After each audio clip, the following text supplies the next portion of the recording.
Okay, Is the Miss time Natalie going? Hudson, yes.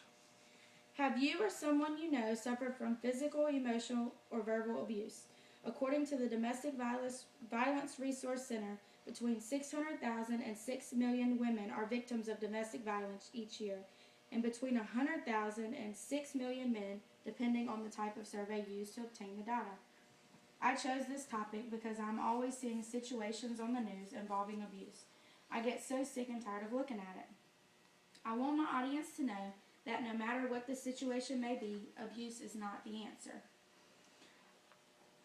According to HealthyPlace.com, 2 million injuries occur each year from physical abuse, for which only one-third will seek medical help. What is it that makes it so hard for people to go to the doctor for situations such as abuse? It's simple. They are embarrassed to let anyone find out the situation. Nobody wants anyone to see they are being abused, although most of the times it's obvious. There will be bruises and cuts all over them for no apparent reason, and that is not a good life to live. In my opinion, there is a fine line between arguing and verbal abuse. Most people do not even know they are being abusive or being the one abused. It is a common mistake. A lot of people often joke around when they call people names, but what they might not know is that it hurts people's feelings. If you have heard the words, "you're too sensitive," it's simple, that's abuse, says Patricia Evans.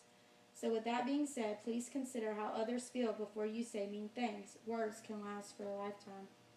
Probably every person in this room has encountered emotional or mental abuse at some point in time in their lives.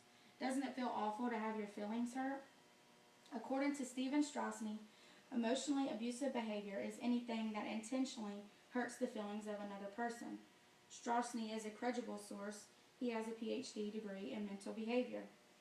He has a great amount of knowledge in dealing with abuse. Sometimes I hurt people's feelings without even realizing what I'm doing.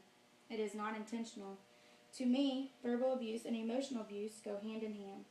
I do not worry about it now, but when I was younger, I used to always get called ugly names by people at school. That is an example of both verbal and emotional abuse. Every time someone would call me a name, my self-esteem would get knocked down. I hope my audience understood my opinion on physical, verbal, and emotional abuse. I have learned about each one of the abuses. Please be aware of others and their feelings. In conclusion, I would like to leave you with this thought. If you wouldn't want to be abused, why do it to someone else?